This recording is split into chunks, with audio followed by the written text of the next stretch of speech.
পশ্চিম মধ্য বঙ্গোপসাগর ও তৎসংলগ্ন উত্তর পশ্চিম বঙ্গোপসাগর এলাকায় একটি লঘুচাপ সৃষ্টি হয়েছে।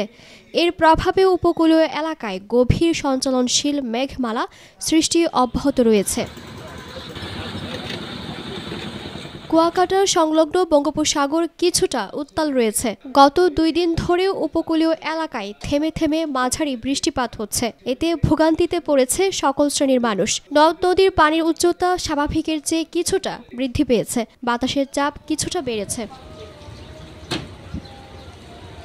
উপকূলীয় এলাকা দিয়ে ঝড়ো হাওয়া বয়ে যেতে পারে, তাই পটুয়াখালীর পায়রা সহ সব সমুদ্র বন্দরকে 3 নম্বর স্থানীয় সতর্ক সংকেত দেখিয়ে যেতে বলা হয়েছে। মাছ ধরার ট্রলার সমূহকে উপকূলের কাছাকাছি থেকে সাবধানে চলাচল করতে বলা হয়েছে। দিলুর বাতুন্নি, ভোরের বাতা।